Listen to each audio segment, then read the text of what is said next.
हे पहा, राज्य पुरस्कृत एकात्मिक कापूस, सोयाबीन आणि इतर गळीत धान्य उत्पादकता वाढ व मूल्य साखळी विकास योजना ही महाराष्ट्र शासनाने अर्थसंकल्पीय अधिवेशन दिनांक 11 मार्च 2022 म्हणजे यावेळेस हे मवियाचं सरकार होतं.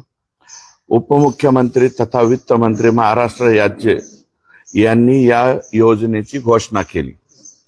या योजनेसाठी सन 2022-23, 23-24 आणि 24-25 या 3 वर्षासाठी 1000 कोटी रुपयाची तरतूद करण्याची घोषणा केली.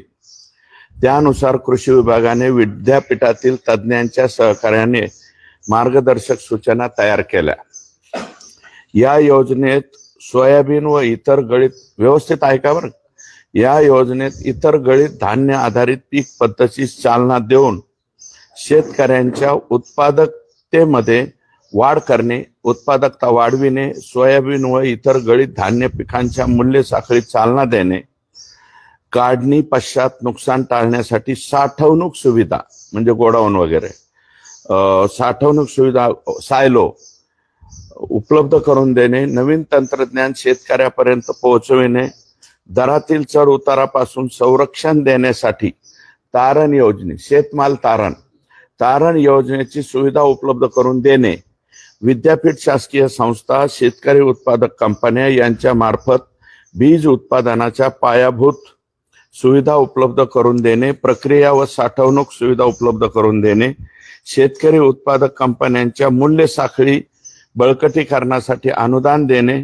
शेतकरी उत्पादक कंपन्यांना वायदे बाजाराशी जोडणे, वखार महामंडळाशी म्हणजे मी मागा म्हणलं एकत्रित साठवणूक सुविधा निर्माण करणे, कारण दर कमी असताना खरोखरच साठवणूक जर केली तर त्याचा फायदा झाला असता. प्रक्रियाधारकांना योग्य दर्जाचा माल पुरविणे, प्रक्रियेमुळे मिळणाऱ्या मूल्यवर्धनाचा हिस्सा शेतकऱ्यांना मिळवून देणे हे या योजनेचे मुख्य उद्दिष्ट होते. उद्दिष्टाच्या बाबी कोणत्या कोणत्या ठरवल्या? पिकांची उत्पादकता वाढ व शेतकऱ्यांची क्षमता बांधणे, याच्यात प्रात्यक्षिक, शेतीशाळा, प्रशिक्षण, प्रचित्र भेटी, प्रचार प्रसिद्धी. याच्यामध्ये कापूस 256 कोटी आणि सोयाबीन आणि अन्य तेलबिया 294 कोटी, असे 550 कोटी रुपये. आणि बियाणे साखळे बळकटीकरण हे फक्त कृषी विद्यापीठाला वगैरे देण्यासाठी कापसाला 15 लाख, सोयाबीनला 35 लाख, असे 35 कोटी, 35 लाख आलं, 15 कोटी आणि 35 कोटी असे 50 कोटी. आणि 3 मूल्य साखळी विकास, शेतकरी उत्पादक कंपनी स्थापना व बळकटीकरण म्हणजे फार्मर प्रोड्युसर कंपन्या बळकटीकरण करणे, क्लिनिंग ग्रेडिंग युनिट, गोदाम, सायलो, साठवणूक शेड, तेल घाणे प्रक्रिया युनिट, जैविक निविष्ठा निर्मिती युनिट, बीज प्रक्रिया युनिट, सोयाबीन इत्यादी. कापसाला 179 कोटी रुपये दिले आणि सोयाबीनला 221 कोटी रुपये, असे 400 कोटी, असे एकूण 1000 कोटी रुपये राज्य शासनाने मंजूर करून त्या ठिकाणी दिले. दिनांक 23 ऑक्टोबर, आता बघा याच्यामध्ये 23 ऑक्टोबर रोजीच्या शासन निर्णयानुसार कापूस पिकाच्या उत्पादकता वाढ व मूल्य साखळी विकासासाठी 238 कोटी आणि सोयाबीन आणि इतर तेलबियासाठी 281 कोटी, अशी 520 कोटी 86 लाख तरतूद 23 ऑक्टोबर 2023 लाच, तारखा लक्षात घ्या तुम्ही, 2023 लाच या ठिकाणी दिली. कृषी मंत्री श्री धनंजय मुंडे यांनी मूळ बाबी बदलून खरेदीद्वारे भ्रष्टाचार करण्यासाठी दिनांक 27 डिसेंबर 2023 रोजी अप्पर मुख्य सचिव श्री अनुप कुमार, आयुक्त प्रवीण गेडाम, प्रकल्प संचालक पोखरा परिमल सिंह, कृषी विभाग राज्यातील सर्व संचालक, कृषी सहसंचालक, कृषी विभागातील सहसचिव, उपसचिव व अवर सचिव श्री देवानंद दुधडे, उपमहाव्यवस्थापक MAIDC MCAER प्रतिनिधी कौसाडीकर यांची सह्याद्री अतिथीगृहावर सभा बोलवली, बैठक बोलवली व खर्च कृषी विभागाच्या अर्थसंकल्प व खर्चाबाबत चर्चा केली. सर या चर्चेत श्री दिलीप झेंडे यांनी कृषी मंत्री धनंजय मुंडे यांना आर्थिक लालच दाखवून मूळ बाबीला बगल देऊन nano urea, nano DAP, DSMS इत्यादी खरेदी करायच्या बाबीवर चर्चा घडवून आणली. सन 2022-23 मध्ये वर उल्लेख केलेल्या बाबी नव्हत्या, अगोदर तुमच्या लक्षात आला, त्यामुळे या बाबी नव्हत्या. त्यासाठी आयुक्त कृषी यांच्याकडून हा प्रस्ताव शासनाकडे पाठवला. कृषी मंत्री यांच्याशी संगनमत करून 8 फेब्रुवारी 2024 रोजी digital soil moisture sensor DSMS, nano urea, nano DAP, कापूस साठवणूक बॅग इत्यादी घटकांचा समावेश करण्यासंदर्भात शासनाकडे 8 फेब्रुवारी 2024 ला प्रस्ताव पाठवला. यातला आता एक मिनिट, कृषी मंत्री धनंजय मुंडे, त्यांचे OSD डॉक्टर वैभव पवार, खाजगी सचिव प्रशांत भामरे, कृषी आयुक्तालयातील संचालक विस्तार श्री दिलीप झेंडे, संतोष कराड, मंत्रालयातील उपसचिव यांच्या भ्रष्टाचार करण्याचा कट कारस्थानातून मूळ बाबीमध्ये बदल करून व DBT योजनेत सूट देऊन, DBT हे 2017चा GR आहे, DBT द्वारे शेतकऱ्यांना द्यावं, त्याला बगल देण्यात आली. DSMS, nano urea, nano DAP, कापूस साठवणूक बॅग, गोगलगायीचा प्रादुर्भाव रोखण्यासाठी वापरण्यात येणारे कीटकनाशक मेटाल्डिहाइड, बॅटरी ऑपरेटेड फवारणी पंप हे पुढे तुमच्या लक्षात येईल. खरेदी करण्यासंदर्भात 6 मार्च 2024 रोजी बाब बदलासाठी कृषी मंत्री धनंजय मुंडे यांच्या अध्यक्षतेखाली सभा बोलवण्यात आली. त्याचा हा पुरावा हा सुद्धा मी तुम्हाला PDF द्वारे देतो. ही बैठक कुठे बोलावली, काय बोलावली ते. या सभेस प्रवीण गेडाम, डॉक्टर माधववीर, संतोष कराड, महेंद्र घाडगे अवर सचिव कृषी, डॉक्टर प्रज्ञा मनोहर अवर सचिव नियोजन, संचालक विस्तार प्रशिक्षण दिलीप झेंडे, तुम्ही हे नाव बरोबर येतात बघा, कृषी संचालक सुनील बोरकर, कक्षा अधिकारी नितीन शेळके हे अधिकारी मीटिंग करिता प्रत्यक्षात उपस्थित होते. या व्यतिरिक्त PR देशमुख परभणी कृषी विद्यापीठ, डॉक्टर खर्चे अकोला कृषी विद्यापीठ, डॉक्टर पाटील राहुरी कृषी विद्यापीठ व्हिडिओ कॉन्फरन्सिंग द्वारे उपस्थित होते. प्रवीण गेडाम आणि अनुकुमार सुद्धा व्हिडिओ कॉन्फरन्सिंग द्वारे होते, प्रत्यक्षात हे उपस्थित नव्हते. याच मीटिंग मध्ये नियमबाह्य पद्धतीने शेतकऱ्यांच्या क्षेत्रीय कर्मचाऱ्यांची कसलीही मागणी नसताना, शेतकऱ्याची मागणी नाही, क्षेत्रीय अधिकाऱ्यांची मागणी नाही, कोणाचीही मागणी नाही नसताना वर उल्लेख केलेल्या ह्या बाबी देण्याचा निर्णय 6 मार्च 2024 ला माननीय मंत्री कृषी यांनी घेतला.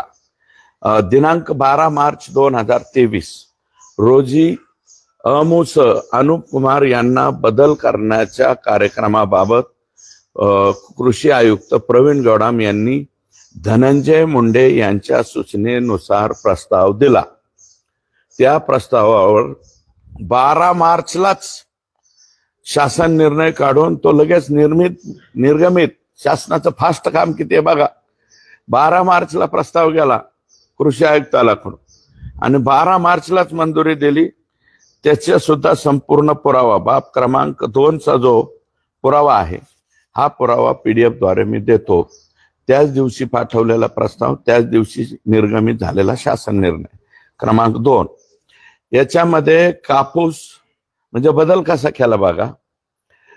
डिजिटल सॉइल DSMS ला भौतिक ठरवलं 264, फक्त 10 लाख रुपये ठेवले म्हणजे हे विद्यापीठाला वगैरे द्यायला. कापूस नॅनो DAP बर का, आणि हे कधी पात्या लागण्याची अवस्था आणि फुलोऱ्याची अवस्था, हे कधी मार्च महिन्यात, सोयाबीन मार्च महिन्यात असते का, काय संबंध. तर ह्याला 11.50 लाख भौतिक आणि पैसे दिले 69 कोटी, 169 करोड. कापूस नॅनो युरिया, कापूस पात्या लागण्याची अवस्था आणि फुलोऱ्याची अवस्था. डिसेंबर मध्येच कापूस संपतो, हे मार्च मध्ये चाललेला उद्योग. 12 मार्च 11.50 लाख भौतिक ठरवलं, 25 कोटी 88 लाख दिले. आणि कापूस साठवणूक बॅग पहिली रक्कम किती होती? 172 कोटी. आता ही 172 कोटी कशी फिरवली बघा, कुणीकडून कुणीकडे फिरवली. कापूस साठवणूक बॅग 1250 रुपये प्रति बॅग आणि संख्या 6,18,032. 77 कोटी 25 लाख, एकूण 172 कोटी 23 लाख. हा आकडा या ठिकाणी बरोबर आणला. सोयाबीन आणि इतर तेलबिया, सोयाबीन मध्ये नॅनो डीएपी फुले सुरू होण्याची अवस्था 600 ते 500 प्रति पॅक. इथं 7,74,829 शेतकरी ठरवला गेला, 46 कोटी. सोयाबीन नॅनो युरिया, पहिला डीएपी नॅनो युरिया 7,74,000, 17 कोटी 43 लाख. मेटाल्डिहाइड कीटकनाशक गोगलगाईचा प्रादुर्भाव रोखण्यासाठी, ऍक्च्युअल हे घेऊ नका असं सुनील केंद्रेकरांनी पत्र पाठवलं होतं, ते पुढे मी दाखवतो. तर ते 2,50,000 शेतकरी ठरवले, 25 कोटी. आणि बॅटरी ऑपरेटेड फवारणी पंप, छोटी अवजारे, किट इत्यादी नॅनो युरिया डीएपी फवारणीसाठी 1,500 रुपये प्रति पंप, हे 5,39,000, 80 कोटी. हे 80 कोटी रुपये इकडे फिरवले. म्हणजे गोडाऊन गेलं, तुमचं कापसाचं काय, शेतकऱ्यांना प्रचार प्रसिद्धी, हे सगळं मातीत गेलं. हे फक्त खरेदीवर आलं. आणि ती सगळी खरेदी किती आहे? 342 कोटी. आयुक्त कृषी श्री प्रवीण गेडाम यांनी अमुस अनुप कुमार यांना पत्र क्रमांक 78 15 मार्च नुसार महाराष्ट्र कृषी विकास मंडळ व इतर खरेदी करायच्या बाबीमध्ये महाराष्ट्र शासनाने डीबीटी धोरण स्वीकारल्यापासून शासकीय योजना मार्फत थेट खरेदी करण्याची मुभा देण्यात आलेली आहे, हे नमूद केलंय. प्रवीण गेडाम यांनी नमूद केलंय की हे डीबीटी द्वारेच द्यावं लागेल. एवढं सगळं होऊन सुद्धा परंतु शासनाने मात्र म्हणजे यांनी सांगितलं नाही आम्ही सांगतो तेच हे करा. आणि 12/9/2017 एक शासन निर्णय की डीबीटी शिवाय शेतकऱ्यांची कुठलीही कसली खरेदी करून नये, परंतु वर उल्लेख केलेल्या बाबीमध्ये खरेदी करता येत नाही. हे कोणाचं आहे? माझं नाही, आयुक्त गेडाम साहेबांनी त्या ठिकाणी लिहिलेलं आहे. त्या शासन निर्णयाच्या अटीमध्ये हे बसत नाही, हे पण क्लिअर सांगितलं. तसेच महाराष्ट्र शासनाने वित्त विभागाचे परिपत्रक 18 मार्च 2017 ते पण देतो मी तुम्हाला पीडीएफ मध्ये.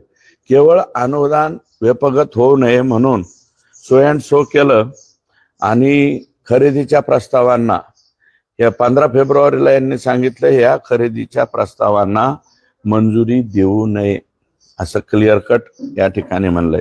असा स्पष्टपणे उल्लेख केलेला असतानाही उपसचिव संतोष कराड यांनी शासनाचे पत्र क्रमांक 20/22/39 भाग 1 4 16 मार्च 2024 रोजीच्या पत्रानुसार माननीय मुख्यमंत्री यांनी दिलेल्या मान्यतेनुसार, म्हणजे मुख्यमंत्र्यांची सुद्धा 12 मार्चला इकडे जी.आर काढला की 16ला लगेच जाऊन गडबडीमध्ये सही घेतली. ऍक्च्युअल मुख्यचा पुरावा माझ्याकडे आहे 16 मार्च 2024चा, हे सुद्धा पीडीएफ द्वारे तुम्हाला देतो. याच्यामध्ये असलं काहीही करण्याच्या पूर्वी माननीय CS यांच्या अध्यक्षतेखाली एक कमिटी आहे आणि त्या कमिटीने CS चीफ सेक्रेटरी यांच्या मान्यतेशिवाय मुख्यमंत्र्यांकडे ही फाईलच जाऊ शकत नाही. गडबडीमध्ये मुख्यमंत्र्यांकडे फाईल नेली आणि त्यांची सही घेऊन संतोष कराड यांनी नॅनो युरिया, नॅनो डीएपी आणि गोगलवाईचा प्रादुर्भाव सदरच्या निविष्ठांसाठी निधी महाराष्ट्र कृषी विकास महामंडळ MAIDC आणि तत्सम संस्थांना अग्रिम स्वरूपात तात्काळ उपलब्ध करून द्यावा. अग्रिम मोबिलाइज ऍडव्हान्स देण्याचा. आणि बाब क्रमांक मी दिले ना आता तुमच्याकडं 3 हे तुमच्याकडे दिलेले आहे. वरील एक निविष्ठा घटकांच्या पुरवठ्यासाठी 12 सप्टेंबर 2017 शासन निर्णयाने इतर कीटकनाशके, सूक्ष्म सिंचनाची साधने, सिंचनाची निविष्ठांचा पुरवठा करण्याच्या ऐवजी अनुज्ञेय अनुदानाची रक्कम बँक खात्यात रोख जमा करण्याचा शासन निर्णयातील तरतुदी सूट देण्यात येत आहे, अशी ऑर्डर त्या ठिकाणी काढली. आता पुरावा क्रमांक 4 हा सुद्धा मी आपल्याकडे देतो. याच्यामध्ये काय म्हणलंय की 14 फेब्रुवारी 2024च्या खरेदीबाबतच्या तरतुदीस सूट देण्यात येत आहे, परंतु नियोजन विभागाच्या 12/4/2018 नुसार DBT मधून सूट मिळवण्यासाठी मुख्य सचिव यांच्या अध्यक्षतेखाली छाननी समिती स्थापन करून, जर सूट द्यायची असेल स्थापन करून, त्यांच्या निर्देशानुसार DBT मधून सूट मिळवण्याकरता माननीय मुख्यमंत्री यांची परवानगी आवश्यक असताना देखील अशा प्रकारची परवानगी घेण्यात आलेली नाही. माननीय मुख्यमंत्र्यांच्या हे पण तुम्हाला मी देतो. CS यांची परवानगी घ्यायला पाहिजे होती, ती परवानगी घेतलेली नाही. डायरेक्ट CM साहेबांची सही आहे. पुरावा क्रमांक 5 अग्रिम मागणी केलेली. यांनी कितीला केली? 121 कोटीची मागणी केली MAIDC. 121 कोटीची निधी मागणार पत्र कधी दिलंय? 15 मार्चलाच बर का. आणि लगेच 15 मार्चला अग्रिम देण्याचे आदेश सुद्धा काढले. देवानंद दुधडे विकास महामंडळाचे. त्याच्यानंतर सन 23-24च्या परत किती पैसे मागितले? 28 मार्चला पैसे मागितले, 31 मार्चला लगेच दिले. 143 कोटी रुपये अग्रिम कृषी आयुक्तालयाकडील मंजुरी आदेश दिनांक 31 मार्च. पैसे कधी दिलेत? 28 मार्चला मागितले, 31 मार्चला देऊन टाकले, लगेच पैसे देऊन टाकले. दिनांक 20 ऑगस्ट 2024 रोजी तत्कालीन कृषी मंत्री धनंजय मुंडे यांच्या अध्यक्षतेखाली मंत्रालय मुंबई येथे कापूस सोयाबीन ही जी बैठक झाली होती, या बैठक संपन्न झाली. जयश्री भोज सचिव कृषी, आता सचिव बदलले, वी राधा बदलल्या, गेडाम साहेब बदलले, अनुप कुमार बदलले, रवींद्र बिनवडे बदलले. म्हणजे जे जे अधिकारी यांना आडवं पडेल त्याला लगेच बाजूला काढला. संतोष कराड उपसचिव, यातले काही काही नावं वारंवार येत आहेत. उपसचिव कृषी विनय कुमार आवटे, संचालक कृषी महेंद्र घाडगे, हे मंत्रालयातील कृषी मंत्री यांच्या समवेत व्हिडिओ कॉन्फरन्सद्वारे रवींद्र बिनवडे, सहसंचालक विस्तार सुनील बोरकर, राहुरी अकोला परभणी, हे सगळे उपस्थित होते. 300 कोटी या सभेमध्ये 300 कोटीपेक्षा जास्त निधीची आवश्यकता असल्याने कृषी मंत्री धनंजय मुंडे यांनी 10 ऑक्टोबर 2024च्या 100% अनुदानावर थेट वितरित करण्याकरता 13 सप्टेंबर 2024 331 कोटी रुपयांचा प्रस्ताव संचालक विस्तार विनय आवटे यांनी सादर केला. श्रीमती प्रतिभा पाटील उपसचिव यांनी 500 कोटी रुपये अतिरिक्त निधी देण्याच्या मान्यतेस निर्णय शासन निर्णयाद्वारे जाहीर केला. आणि दोनही अग्रिम रक्कम 264 कोटी 93 लाख अग्रिम देण्यात आलेला आहे. कोणाला? महाराष्ट्र कृषी उद्योग विकास महामंडळाला. त्याच्यानंतर बाब क्रमांक 7 हा 5वा पुरावा माझ्याकडे आहे अग्रिमचा. 6वा पुरावा सुद्धा आहे. PDF देतो डिटेल, म्हणजे ह्या तारखेला मागितलं की ह्या तारखेला, म्हणजे आज अर्जन उद्या कर्ज. काही बँकांची जाहिरात असते ना, आज अर्ज उद्या कर्ज किंवा 2 तासात कर्ज, काही काही ऑनलाईन सुद्धा कर्ज देतात, त्याच्यापेक्षा सुद्धा महाभयंकर प्रकार आहे. 28 तारखेला ऍडव्हान्स मागायचा द्यायचं, मोबिलाइज ऍडव्हान्स. 1995 साली मला वाटतं कृष्णा कोरे महामंडळामध्ये मोबिलाइज ऍडव्हान्स वरून प्रचंड मोठं राजकारण झालं होतं. हे मोबिलाइज ऍडव्हान्स परत माननीय धनंजय मुंडे साहेबांनी आज अर्ज उद्या कर्ज या स्वरूपाने या ठिकाणी दिलाय. आणि त्यात काय काय चुका करून ठेवल्या ते मी पुढं या ठिकाणी आपल्याला सांगतो. महाराष्ट्र राज्य यंत्रमाग महामंडळ मर्यादित यांनी देखील 77 कोटी 25 लाख रुपयाची आवश्यकता असल्याचे पत्र कृषी विभागाला दिले 16 मार्चला. कृषी आयुक्तांनी 31 मार्चला लगेच निर्गमित करून टाकले. 28 मार्चला 16 मार्चचा GR. बॅगा द्यायच्यात ना, बॅग 6 बांधाची बॅग 577 पुढे येईल. तर त्याचा 77 कोटी रुपयाचा 31 मार्चलाच पैसे ऍडव्हान्स या ठिकाणी दिले. तुम्ही बघा ना, मग ह्याचं टेंडर कधी झालं, काय झालं ते पण पुढच्या बाबी. बॅटरी ऑपरेटर स्प्रे पंप, बाजारात या पंपाची किंमत 1500 रुपये महत्तम, परंतु महामंडळाने 3425 रुपये आणि 60 पैसे किंमत लावलेली आहे. म्हणजे या बाबीमध्ये 45 कोटीचा भ्रष्टाचार झालेला आहे. हा जो काही पुरावा क्रमांक 7 आहे तो पण मी आपल्याला या ठिकाणी देतो पीडीएफच्या माध्यमातून. दुसरं, बॅटरी ऑपरेटर स्प्रे पंप निविदेमध्ये निविदेचा विषय वेगळा दाखवलेला आहे. ही निविदेचा कागद, याच्यात काय दाखवलं, फक्त वरती कृषी गोडाऊन वगैरे ब्रँड असं नाव लिहिलं. टेंडर मध्ये ह्या बाबी टाकल्याच नाही, ह्या बाबी फार खाली टाकल्या. म्हणजे टेंडर काढताना सुद्धा अतिशय डोक्याने टेंडर काढलेला आहे. त्याचा पुरावा हा माझ्याकडे आहे. या टेंडर मध्ये नॅनो युरिया बॅग किंवा काही असा काही समावेश नाही. हे टेंडर काढताना सुद्धा कोणालाही काही कळू नये अशा पद्धतीचं हे टेंडर काढलेलं आहे. ठराविक लोकांना MAIDC ते चालवणारे अधिकारी, कृषी विभागातले काही ठराविक अधिकारी ज्यांच्या पोस्टिंगच्या आकडे मी तुम्हाला सांगतो, तुमचं डोकं चक्रावून जाईल, महाराष्ट्राचं सुद्धा डोकं चक्रावून जाईल अशा प्रकारची हा प्रयत्न केला आहे. वेगळा विषय देऊन महाराष्ट्राची दिशाभूल करण्याचा प्रयत्न केलेला आहे. आणि factory premises and manufacturing agriculture institute under कृषी उद्योग ब्रँड असं टायटल दिलं आणि त्याची दिशाभूल करून टाकली. टायटल काय दिलं हे सुद्धा PDF तुम्हाला देतो मी. हे तुमच्या पूर्ण वाचल्याच्या नंतर लक्षात येईल, तमाम महाराष्ट्राच्या लक्षात येईल. कृषी मंत्री धनंजय मुंडे यांनी निविष्ठा खरेदीची बाब बदल करून एकूण MAIDC साठी 264 कोटी आणि यंत्रमाग महामंडळाकरता 77 कोटी असा एकूण 342 कोटी 19 लाखाचा निधी या ठिकाणी दिला.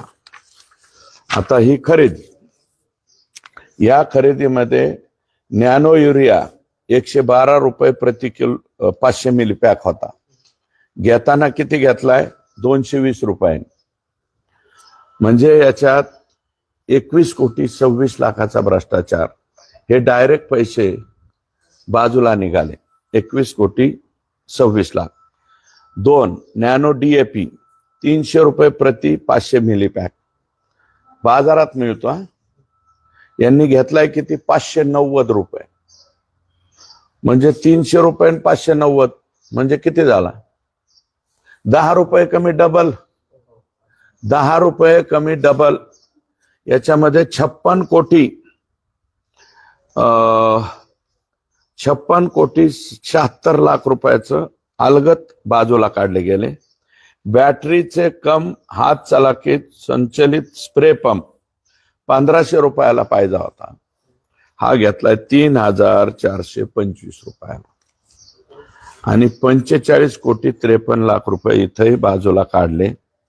मेटा हेल्थ मेटाल्डिहाइड 480 रुपयाला प्रति किलो आहे बाजारात. घेतलंय किती? 1275 प्रति किलो. 480 ची वस्तू केवढ्याला? 1275. याच्यात 15 कोटी 68 लाख, 139 कोटी 23 लाख अलगद बाजूला या ठिकाणी काढले गेले माननीय धनंजय मुंडे साहेब यांच्या नेतृत्वाखाली. त्याच्यानंतर कापूस साठवणूक बॅग, कापूस साठवणूक बॅग 577 ला प्रति बॅग 6 बेल्ट असलेली मिळते बाजारात. आणि त्याचे जे नागपूरचे विक्रेते आहेत त्यांनी तशा प्रकारची तक्रार दिली की मी 6 बेल्ट असलेली बॅग, कारण कापूस जर बॅग मध्ये भरायचा म्हणल्यावर इकडून इकडून इकडून पॅकिंग पाहिजे ना, ती केवढ्याला मिळते बाजारात? 577 रुपये. आदरणीय धनंजय मुंडे साहेब यांनी ती केवढ्याला घेतली? 1250 प्रति बॅग, 1 बेल्ट असलेली. किती बेल्ट आहे? 1 बेल्ट. याच्यात 41 कोटी 59 लाख रुपये अलगद बाहेर काढले. ह्या सगळ्याची बेरीज केली तर 180 कोटी 83 लाख रुपये माननीय धनंजय मुंडे साहेब आणि त्यांच्या चमूने या ठिकाणी बाहेर काढले. आता पुढचं वाचू का? 1-2च पानं राहिले. नॅनो डीएपी म्हणजे आता तेच आहे हे 1250. भ्रष्टाचारास विरोध केल्यामुळे तत्कालीन अमुस अनुप कुमार, प्रधान सचिव व्ही राधा, प्रवीण गेडाम, रवींद्र बिनवडे यांच्या तडकाफडकी बदल्या करण्यात आल्या. अनुप कुमार यांचे बदलीची सामान्य प्रशासन विभागाकडील नसती पाहिल्यास त्यांची बदली तत्कालीन कृषी मंत्री धनंजय मुंडे यांच्या तक्रारीवरून झाल्याचे अॅग्रोवनने लिहिलेले आहे. अॅग्रोवनला हा घोटाळा आलेला आहे. धनंजय मुंडे यांचे खाजगी सचिव प्रशांत भामरे, प्रक्रिया सांभाळणं, खरेदी प्रक्रिया सांभाळणारे डॉक्टर वैभव पवार, कृषी विभागाचे संचालक दिलीप झेंडे, त्यांचे तत्कालीन संचालक विस्तार व गुण नियंत्रण विकास षण्मुख पाटील, मंत्री कृषी यांनी मोठ्या प्रमाणात मोबदला मिळवून देण्यासाठी तत्पर असणारे तत्कालीन कृषी सहसंचालक पुणे श्री रफिक नाईकवाडी. रफिक नाईकवाडी हा सुद्धा यातला मेन ऍक्टर आहे. हे जे ऍक्टरच्या वरचे नाव आहे ना, म्हणजे ह्यात कोण अमिताभ बच्चन, कोण विनोद खन्ना, कोण धर्मेंद्र, कोण शशी कपूर, हे असे यातला रफिक नाईकवाडी सुद्धा मोठालट ऍक्टर आहे. ज्यांनी भ्रष्टाचाराचा पॅटर्न धनंजय मुंडे आणि त्यांच्या कार्यालयातील भामरे आजही धनंजय मुंडेंबरोबर काम करतात. आणि पवार म्हणजे डॉक्टर वैभव पवार यांचे OSD, आताही मला वाटतं धनंजय मुंडे यांचे OSD आहेत. भामरे त्यांचे PS आहेत. समजावून सांगितला या भ्रष्टाचाराच्या कार्यक्रमासाठी MAIDC doctor Mahesh Gondavale, MAIDC चे सुरेश सोनवणे, महेंद्र धांडे, सुजित पाटील, देवानंद दुधडे, महाराष्ट्र राज्य श्रीकृष्ण पवार, उपलेखापाल यांनी भ्रष्टाचारासाठी स्वतःचे 20% भागीदारी, ह्या सगळ्यांची 20% आणि 80% रक्कम श्री धनंजय मुंडे कृषी मंत्री यांना वाटप करून दिली. हे उघडपणे या ठिकाणी या चमूने फक्त सर्व कागदपत्रे रंगविलेले आहेत. ही सर्व कागदपत्रे ही भ्रष्टाचार लपविण्यासाठी बनवलेले आहेत. माननीय न्यायालयाला, माननीय लोकायुक्त कार्यालय याच्यामध्ये काही हे आहेत. हे बघा, हे जे डॉक्युमेंट आहेत यात काही PIL दाखल झालेले आहेत. त्या PIL ची सुद्धा कागदपत्र दिशाभूल करणारी माहिती हे लोक सादर करीत आहेत. म्हणजे कोर्टाला सुद्धा खोटी माहिती द्यायची, लोकायुक्ताला सुद्धा खोटी माहिती द्यायची आणि त्यासाठी शेतकरी स्तरावर दिलेल्या निविष्ठाची गुणवत्ता तपासणी करण्यासाठी SIT स्थापन करण्यात यावी, अशा प्रकारची माझी या ठिकाणी विनंती आहे. Nano urea, nano DAP Panjabrao कृषी विद्यापीठ अकोला येथील शास्त्रज्ञांनी खताची शिफारस नसल्याने खरेदी करू नये. कुणी म्हणलंय? पंजाबराव देशमुख कृषी विद्यापीठाच्या कुलगुरूंनी पत्र पाठवले, खताची शिफारस नसल्याने खरेदी करू नये असा सल्ला दिलेला होता. शिवाय गोगलगाई वर्गीयमुळं जे नुकसान होते, विभागीय आयुक्त तत्कालीन त्यावेळेचा औरंगाबाद, आताचं संभाजीनगर, सुनील केंद्रेकर यांच्या अध्यक्षतेखाली समिती नेमण्यात आलेली होती.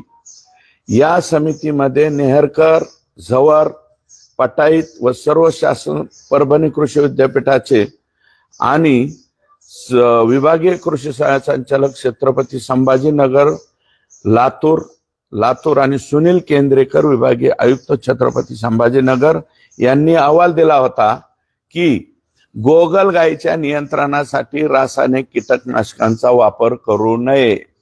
कोणी दिलाय? सुनील केंद्रेकर हे आयुष्यभर नीट अँड क्लीन राहिलेले अधिकारी आहेत. त्यांनी काय अहवाल दिलाय? गोगलगाईसाठी हे कीटकनाशक वापरू नका, कारण त्यामुळं उपयुक्त म्हणजे मित्र किडे जे आहे, उपयुक्त कीटकाचा व त्यावर मालूम असलेले पक्षी, छोटे प्राणी यांच्यावर विपरीत परिणाम होऊ शकतो. तसेच शेळी, पक्षी, जनावरे इत्यादींना चुकून हे खाल्ल्यास त्यांचा मृत्यू होऊ शकतो. म्हणून मेटाल्डिहाइड ऐवजी प्रतिबंधात्मक, नियंत्रणात्मक उपाय व जैविक व्यवस्थापन असे सुचवूनही तत्कालीन कृषी मंत्री धनंजय मुंडे व त्यांच्या भ्रष्टाचारात सहभागी असणाऱ्या वर नमूद केलेल्या अधिकाऱ्यांनी त्यांचा सल्ला डावलून खरेदी करण्याबाबतचा आग्रह धरला. म्हणजे बघा, दोन, अकोला म्हणते, परभणी कृषी विद्यापीठ म्हणते, आणि विशेषतः सुनील केंद्रेकर साहेबासारखा अधिकारी म्हणतो की हे करू नका. त्याच्यात पुरा आता लॅब तपासणीसाठीचा हा निर्णय आहे. भारत म्हणजे वाईट ह्याचं वाटतंय, भारत देशात या तपासणी करिता म्हणजे हे जे साहित्य वापरायचे फक्त 13 प्रयोगशाळा उपलब्ध आहे. परंतु कृषी विभागाने नॅनो युरिया, नॅनो DAP खरेदी केलेलं एकही नमुना न काढता, एकही नमुना न तपासता नॅनो युरिया, नॅनो DAP चांगल्या प्रतीचे असल्याने तत्कालीन कृषी मंत्री धनंजय मुंडे यांच्या सूत्रावरून जिल्हा स्तरावरून तसे प्रमाणपत्र देऊन हा भ्रष्टाचार लपविण्याचा प्रयत्न केला. वाईट याचं वाटतं, इफको मोठी कंपनी आहे. आपल्याला केंद्र सरकारला यांनी पत्र पाठवलंय, राज्य सरकारने. हे पत्रच माझ्याकडे आहे, 7 ऑक्टोबर 2024. केंद्र सरकारने त्याच्या आधी 7 ऑक्टोबरला लिहिलं नाही, 7/11ला पत्र लिहिलंय.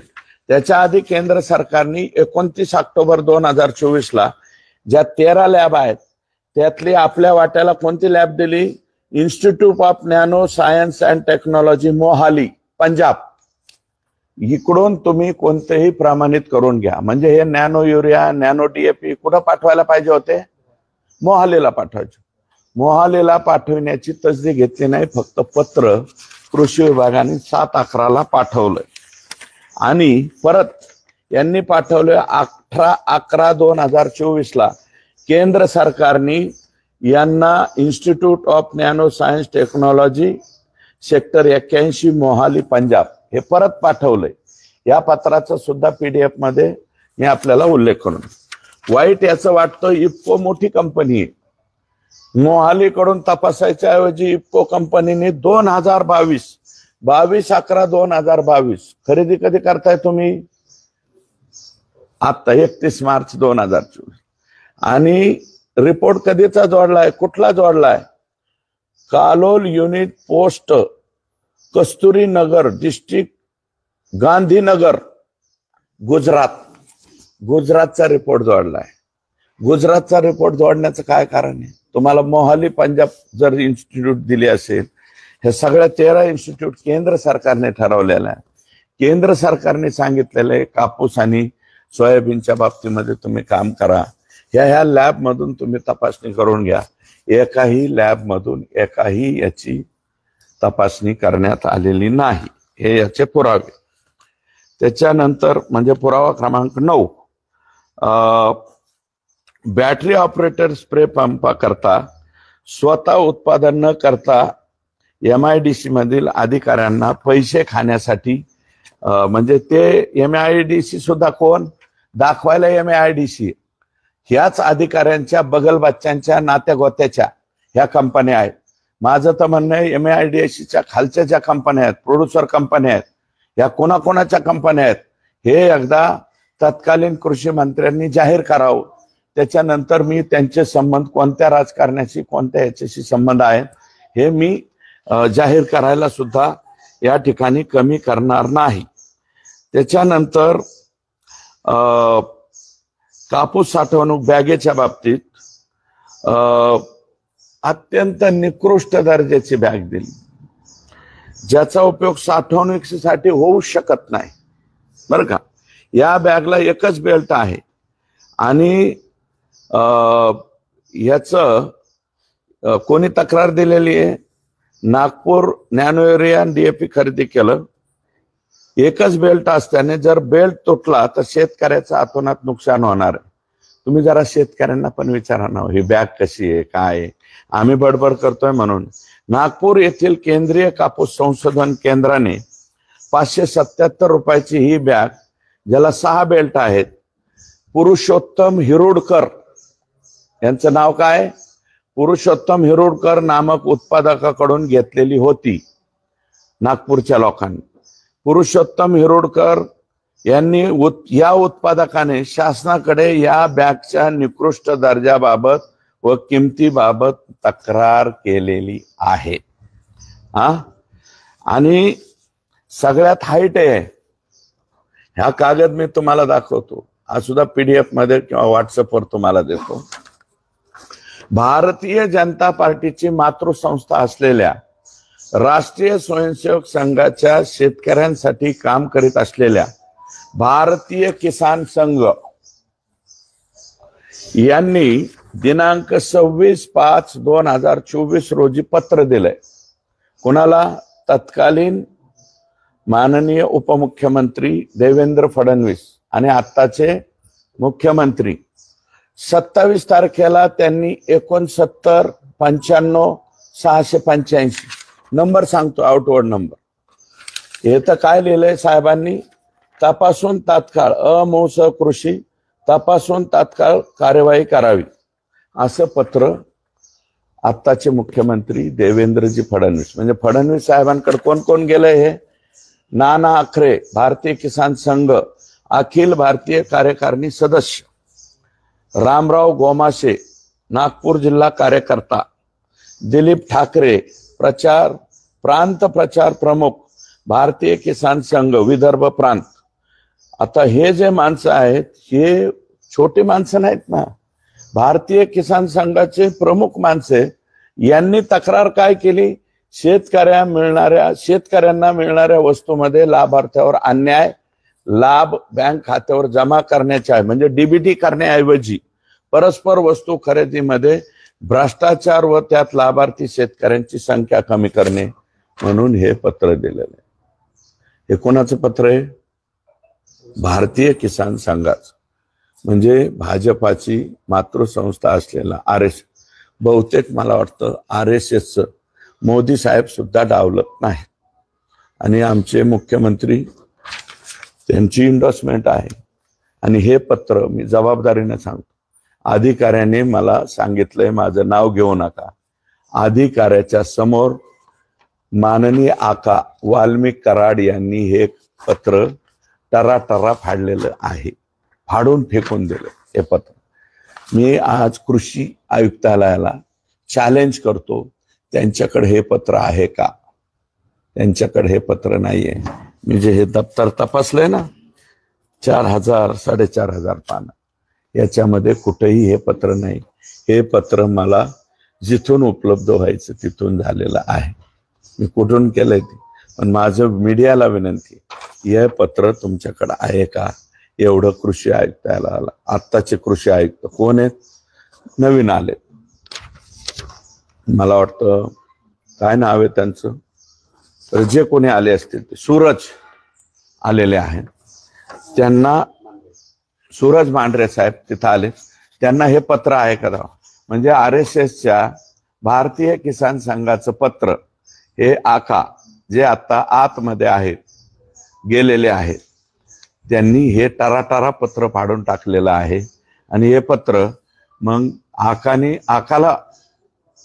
आकाच्या आकाला विचारलं असेल ना फाडून टाको का, मग फाडून टाको म्हणलं तर मग देवेंद्र फडणवीस साहेबांना याचं उत्तर द्यावं. माझं मत आहे महाराष्ट्राला म्हणजे फडणवीस साहेबांचं पत्र फाडण्याची हिंमत ही फडणवीस साहेबांचं आणि RSSच्या संघाचं पत्र, भारतीय किसान संघाचं पत्र, आणि हे त्यांच्या कधी लक्षात आलंय 26/5/2024 अगोदरच लक्षात आलंय की हे असं या ठिकाणी केलंय. वर उल्लेख केलेले सर्व अधिकारी आणि महाव्यवस्थापक उपमहाव्यवस्थापक इत्यादी अधिकाऱ्यांनी आपसात केलेले संवाद तसेच ठेकेदार यांच्याबरोबर केलेल्या वार्तालापाची माहिती घेण्यासाठी सर्वांच्या भ्रमणध्वनी कार्यालयातील तसेच वैयक्तिक मोबाईल CDR रिपोर्ट मागविण्यात यावेत, त्यांची नार्को टेस्ट करण्यात यावी. यावरून हा भ्रष्टाचार सिद्ध होण्यास मदत होईल असं माझं मत आहे. या भ्रष्टाचाराच्या संदर्भात बरं का कृषी आयुक्त कृषी सचिव कागदपत्र मी सगळे उपलब्ध करून घेतलेत. आता हे गठोडं CBI ED anti corruption department Maharashtra म्हणजे ACB महाराष्ट्र, माननीय मुख्यमंत्री किंवा माननीय राज्यपाल केंद्र सरकार यांच्याकडं सविस्तर पुराव्यासह तक्रार दाखल करणार आहे. माझ्याकडे हे सगळं भाड आहे, मी तुम्हाला सुद्धा शेअर करतो. या व्यतिरिक्त कृषी मंत्री धनंजय मुंडे यांनी केलेल्या बदल्या आणि पदोन्नत्या या प्रक्रियेमध्ये सुद्धा 100 कोटी रुपयाचा भ्रष्टाचार केलेला आहे. त्या भ्रष्टाचाराचे आकडे माझ्याकडे आहेत, पण आता हे 2 पान आहेत, वाचू का? अधिकाऱ्या व्हायचे मजक्या सांग. कृषी विभागात कृषी सहाय्यक 60,000, त्यामध्ये 20,000चा वाटा कृषी मंत्री, उरलेले 40 विभागीय कृषी संचालक, कृषी पर्यवेक्षक 1.5 लाख, रेट 1.5 लाख, म्हणजे निविदा लिहिलंय बरं का, याच्यात निविदा रक्कम, हे माझ्याकडे कागद आहे, याच्यात काय लिहिलंय संग्रामजी, आणि निविदा रक्कम लिहिलंय. हे कागद मी तुम्हाला हा सुद्धा शेअर करतो, माझ्याकडे आहे. कृषी पर्यवेक्षक 1.5 लाख, 40 वाटा मंत्र्यांकडे, धनंजय मुंडेंकडे, उर्वरित कृषी संचालक म्हणजे इतर असते. कृषी अधिकारी 3 लाख, क्षेत्रीय मंडळ बदलीचा रेट होता कृषी अधिकाऱ्यांचा, ते संपूर्णपणे धनंजय मुंडेकडे यांच्याकडे जात होते पूर्ण. कार्यालयीन कृषी अधिकारी हे रेट कार्ड हे कोणाकोण सापडलंय, त्यांच्याच हाताखालच्या काम करणाऱ्या लोकांकडून सापडलंय मला. भामरे, पवार आणि त्यांचे जे संतोष कराड यांच्याकडनंच हे रेट कार्ड माझ्याकडे सापडलेलं आहे. कार्यालयीन कृषी अधिकारी 2 लाख, संपूर्णपणे मंत्री. तालुका कृषी अधिकारी 5 लाख, संपूर्णपणे धनंजय मुंडे. कार्यालयीन तंत्र अधिकारी, मी हे खोटं बोलत नाही, हे तुम्ही जाऊन काही अधिकाऱ्याला आणि कर्मचाऱ्याला सुद्धा विचारा. 4 लाख तंत्र अधिकारी धनंजय मुंडेकडे यांच्याकडे जात. उपविभागीय कृषी अधिकारी 7 लाख, टोटल मंत्री. कृषी उपसंचालक 5 लाख, डायरेक्ट मंत्री. जिल्हा अधीक्षक कृषी अधिकारी 9 लाख कमीत कमी आणि जास्तीत जास्त 30 लाख. जिल्हा व योजनांची जिल्हा आणि योजनांची उपलब्धता म्हणजे कोणत्या जिल्ह्याला किती माल आहे हे तपासून हा दर ठरविला जात होता. संपूर्णपणे धनंजय मुंडे यांच्याकडे जात होते. विभागीय कृषी संचालक ठाणे विभागाकरिता, हे जरा त्यांचे प्रेमाचे आहेत बरं का, कोण होते ते नाव आहे माझ्याकडे, ते नाव बी तुम्हाला मी शिडी देतो. 80 लाख ठाणे विभागाकरता. पुणे आणि नाशिक, कोल्हापूर आणि छत्रपती संभाजीनगर 60 लाख. अमरावती विभाग 40 लाख, नागपूर विभाग 40 लाख. संपूर्ण वाटा कृषी मंत्री यांच्याकडे जात होता. संचालक पदाकरिता संचालक निविष्ठा व गुण नियंत्रण सगळ्यात जास्त काय आहे, टेस्टिंग जिथे आहे ना तिथं माल जास्त काढण्यात आलेला आहे. 5 कोटी रुपये, इतर संचालक 2 लाख. हे 5 लाख आहे का 5 कोटी नाही भाऊ. 2 आणि 2 4 आणि 3 7 7 शून्य म्हणजे हा. मग संचालक पदाकरता संचालक निविष्ठा व गुण नियंत्रण 5 कोटीचा रेट डायरेक्ट. इतर संचालकांचा रेट 2. ह्याच्यात बी 2 कोटी संपूर्ण वाटा कृषी मंत्री यांचे 2 कोटी आहे. 2 आणि 2 4 7 शून्य आहेत. माझं गणित जरा कच्चं आहे, तुम्ही तेवढंच पक्क करून द्या अशी माझी विनंती आहे. संचालक निविष्ठा व गुण नियंत्रण कार्यालयातील तंत्र अधिकारी खाते 1 कोटी रुपये, कृषी अधिकारी खाते 60 लाख, तंत्र अधिकारी बियाणे 25 लाख, कृषी अधिकारी बियाणे 15 लाख, कृषी उपसंचालक बियाणे 80 लाख, तंत्र अधिकारी कीटकनाशके 50 लाख, कृषी अधिकारी कीटकनाशके 30 लाख, विभागीय कृषी सहसंचालक तंत्र अधिकारी गुण नियंत्रण बघा विभाग पुणे, ठाणे, छत्रपती संभाजीनगर, नाशिक 1 कोटी, उर्वरित सर्व विभाग 50 लाख. त्यांच्यानंतर त्यांच्या अधीनस्थ कार्यरत असणारे कृषी अधिकारी विभाग सर्व विभाग 30 लाख. जिल्हा गुणवत्ता नियंत्रण अधिकारी पुणे, छत्रपती संभाजीनगर, नाशिक, जळगाव, नांदेड, कोल्हापूर, जालना, यवतमाळ जिल्ह्याकरता 60 लाख.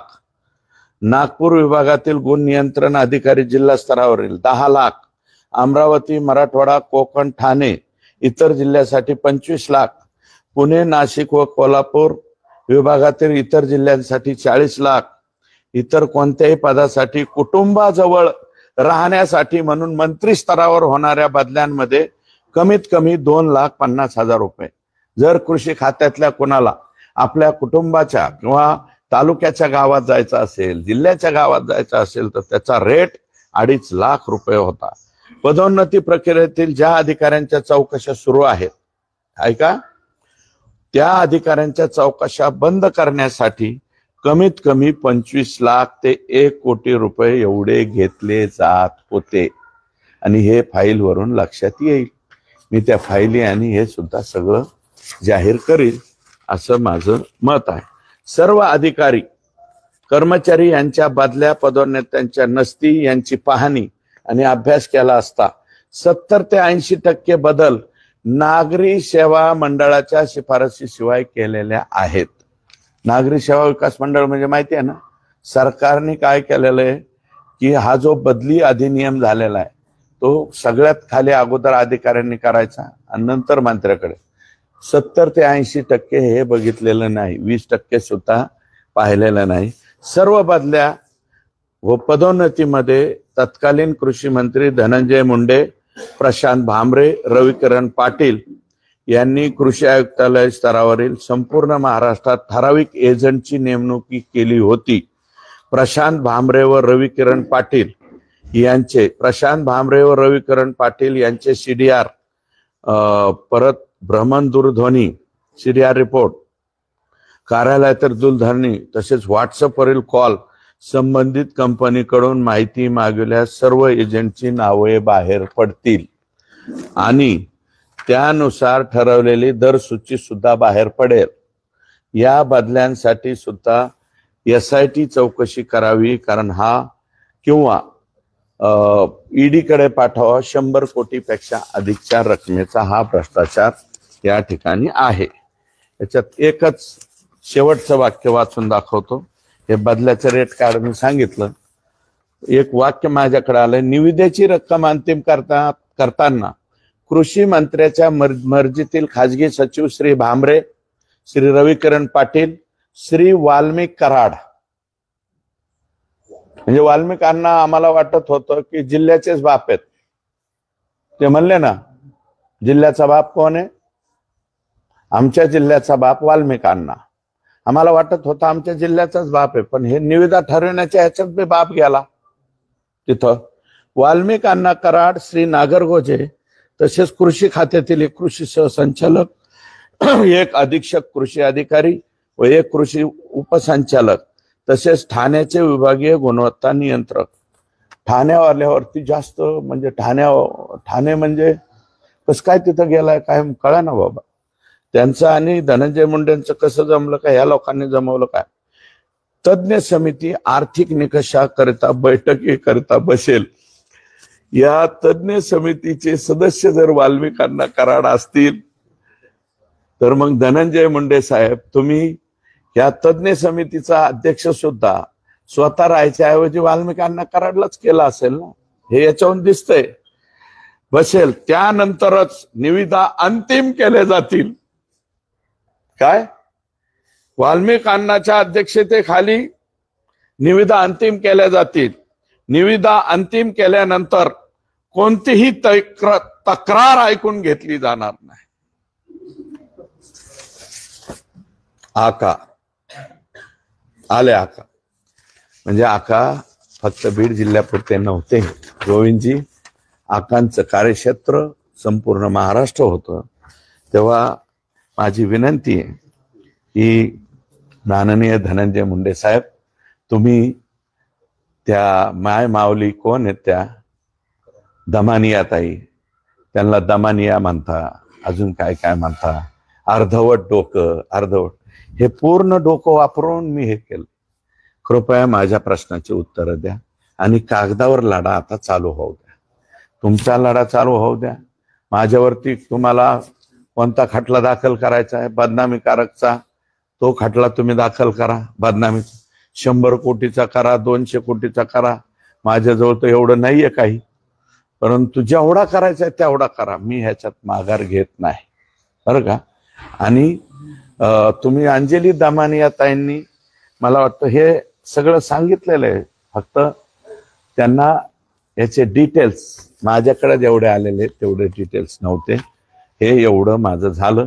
आता तुम्हाला काय विचारायचं असलं तर विचारा.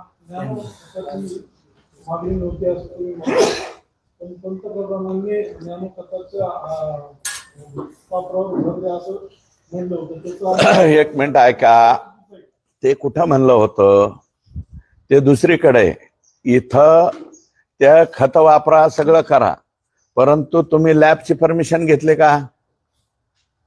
प्रधानमंत्र्यांचं वाक्य दुसरीकडचं आहे. इथं लॅबची परमिशनच नाही ना. मोहालीच्या लॅबची परमिशन घ्यायला पाहिजे होते ना. तुम्ही कसं काय आणि बाप कश काय बदलल्या? अरे गोडाऊन बांधा ना. शेतकऱ्याचे 3-3 वर्ष शेतकरी सोयाबीन घरामध्ये ठेवतो. बीड जिल्ह्यात ठेवत नाही का? आपल्याकडे ठेवतो. त्याचं कारण काय की शेतकऱ्याकडे साठवणुकीला नाही येत. कमी दर असले की मला एका शेतकऱ्याने दाखवलं होतं पहिल्या ह्या वर्षीचा सोयाबीन हे मागच्या वर्षीचा आणि त्याच्या मागच्या वर्षी असं दाखवलं. बाबी सगळ्या बदलण्यात आलेल्या आहेत आणि प्रधानमंत्र्याचे निर्देश नाही आहेत. प्रधानमंत्र्याचे पहिलेचे निर्देश हे आहेत की ह्या बाबींवर खर्च करा. ह्या बाबी सगळ्या बदललेल्या आहेत. हा पुढं तुम्ही हे जे आता सगळं मांडलंय हे कागदावरती आहेच, पण मग याची तुम्ही पुढे तक्रार केली का करणार? आत्ताशी डॉक्युमेंट मला मागून घ्यायला 2 आठवडे लागले. डॉक्युमेंट मागून आता मी सांगितलं ना, CBI, ED, राज्याची SCB, त्याच्यानंतर मुख्यमंत्री महोदयांशी बोलेल मी. आणखी कोणती एजन्सी त्याच्याकडे मुख्यमंत्र्यांकडे तक्रार करेल. आणि मुख्यमंत्र्यांचंच पत्र फाडलंय ना. कुठं आहे? मुख्यमंत्र्यांचंच पत्र फाडलंय ना. मी मुख्यमंत्र्यांना दाखवतो ना, साहेब हे तुमचं मुख्यमंत्र्याचं नाही, राष्ट्रीय स्वयंसेवक संघाचे जे भारतीय किसान संघ आहे बरं का, ही संलग्न आहे ना RSS, यांचं पत्र फाडलंय ना. मग आता काय करायचं ते तुम्हीच निर्णय घ्या ना. आम्हाला काय करायचं? आणि एका अधिकाऱ्याने मला नाव न सांगण्याच्या अटीवर सांगितलं हे माझ्या समोर पत्र घेऊन फाडलंय. ते बी आकाने फाडलंय आणि आका ह्याच्यात होते. हे PDF देतो ना तुम्हाला. उर्च कमिटी टोटल किती कोटी हा घोटाळा 180 कोटी आणि प्लस इकडचा नाही, मी तुम्हाला दाखवलेला आहे तो 180 कोटी 83 लाख आणि इकडचा याच्यातला 20-25 कोटीचा आहे. नाही 25 कोटी 180 कोटीचा इकडचा आणि इकडचा 100 कोटीचा आणि बॅगचा 25 कोटीचा. असं जवळजवळ 200 आणि हा 100 300 कोटी रुपयापर्यंत भ्रष्टाचार जातो. हा 300 कोटी जातो. मी PDF देतो ना. मी तुम्हाला सगळ्या मीडियाला देतो, त्याच्यानंतर प्रिंट मीडियाला बी देतो. हे सगळं माझ्याकडे आहे। याचे खुलासे धनंजय मुंडे साहेबांनी करावेत असं माझं मत। आणि त्यांनी म्हणले ना अंजलीताई दमानियांवरती हे दाखल करतो, त्याच्याऐवजी माझं म्हणणं आहे माझ्यावरती खटला दाखल करा, त्या खटल्याला सामोरं जायची माझी तयारी आहे। 100 कोटीच्या वर हे आकडेवारी आहेत, हे PDF देतो ना तुम्हाला। 100 कोटीच्या वर 100% गोळा केले। आणि म्हणूनच तर अर्धा मराठवाडा पाण्याखाली बुडालेला असताना, कमराहित शेतकऱ्याच्या कापसात पिकात पाणी असताना रश्मिका मंडाना आणायचं सुधारतंय ना। रश्मिका मंडाना कोणत्या काळात आल्या? अरे अख्खा मराठवाडा पाण्याखाली बुडाला होता। हिंगोली गेलं, परभणी गेली, बीड गेलं निमार्द म्हणजे पलीकडचा पाट, संभाजीनगर गेलं, जालना गेलं, नांदेड गेलं पाण्याखाली, सगळा धाराशिव गेलता, लातूर गेलता, हाहाकार उडाला होता। या हाहाकाराच्या काळात तुम्ही रश्मिका मंडानांना आणू नये असं माझं मत नाही, पण कोणत्या काळात आणता? कृषी मंत्री महोदय तुमचं स्वतःचं लक्ष कुठं होतं? सगळेजण सगळीकडून दाखवत होते ना मीडियावरती, सगळा मराठवाडा पाण्याखाली गेलाय, सगळ्याचं वाटोळं झालंय, अमकं झालंय, तमकं झालं। त्या काळात तुम्हाला रश्मिका मंडानाचा कार्यक्रम आठवतो म्हणल्यावर मग सांगायचं काय? तुमचं नेमकं चाललंय काय असं एकंदरीत प्रश्न त्या ठिकाणी निर्माण होतो। जसं आपण आधी बोललो होतो की बीडचं जे पालकमंत्री पद आहे ते भाड्याने देण्यात आलं होतं, तसं शेवटचं जे पान वाचलंय याच्यावरून तुम्ही समजायचं की यांचं कृषी मंत्रीपद सुद्धा भाड्याने आकांकडेच दिलेलं होतं, कारण आकांशिवाय फायनल करायचं नाही असं याच्यामध्ये हे जे इतिवृत्त आलेलं आहे, हे जे रेट कार्ड आलेलं आहे सगळ्या अधिकाऱ्यांचं, हे रेट कार्ड मला इकडून तिकडून नाही, धनंजय मुंडे साहेबांच्या विश्वासातलेच एका माणसाच्या हातातले डायरीतला कागद माझ्या हाती लागलाय आणि तो मी तुमच्या सर्वांच्या पुढे सांगतोय। हे लिहिलंय कोणी त्यांचं आणि याची सुद्धा PDF देतो मी तुमच्याकडे, ही टाका। माझं म्हणणं आहे स्पष्टपणे लोकांच्या पुढे टाकली पाहिजे असं माझं मत आहे। त्यांनी पत्रकार परिषद घेतली, उत्तर त्याला दिली नाही, त्यांना बदनामी मिळली आणि नंतर पुन्हा दमाने त्यांनी त्या दिवशी दुसरी पत्रकार परिषद घेतली, पण त्याला म्हणले खटला मी दाखल करेल, पण केला नाही। माझं म्हणणं असं आहे दमानियाताईंवरती करावा। दमानियाताईंनी यातल्या काही बाबी सांगितलेल्या आहेत, फक्त त्यांच्याकडे पुराव्यानिशी नव्हतं। काही पुरावे दिले ना, त्यांनी पण दिले, अंजलीताईंनी पण दिले, पण माझ्याकडे काही पुरावे आहेत ते मी दाखल केले। आता ह्याच्यावरती उत्तर त्यांनी द्यावं आणि नसेल तर माझ्यावरती खटला दाखल करावा। संजय राऊत तुमच्याविषयी थेट म्हणतायत की तुम्ही डील केली आणि डील केल्याच्या नंतर शांत बसले असं थेट म्हणतायत तुम्ही। हे बघा, ज्यांचं आयुष्य डील करण्यामध्ये गेलं, ज्यांचा पक्ष डील केल्यामुळं त्या पक्षाचीच वास्तुशांती झाली, वज वाटोळं झालं, 63, 53, 55 जागेच्या खाली बाळासाहेब ठाकरे साहेबापासून कधी जागा आल्या नाही।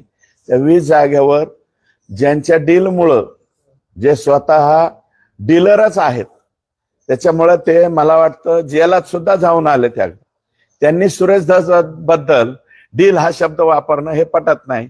संजय राऊत साहेबांना बहुतेक माहित नसेल, मी फाटका माणूस आहे बरं का। डील बिल हा शब्द सुरेश धसला लागू होत नाही हे कदाचित त्यांना माहित नसेल। त्यांच्या माहितीचे काही लोक आमच्याकडे पाठवावे, ते माहित झाल्याच्या नंतर तुम्हाला कळेल।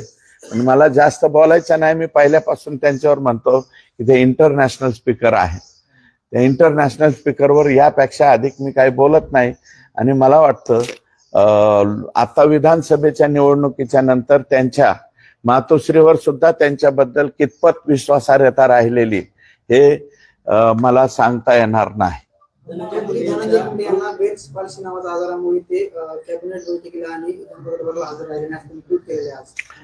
ठीक आहे, ते त्याच्याबद्दल मला काय बोलायचं नाही। ते असतील आजारी होते म्हणून तर मी भेटायला गेलतो, त्याचा धचा माक्याला गेला, त्याचं उत्तर दिलंय मी, आता परत रिपीट काय बोलत नाही।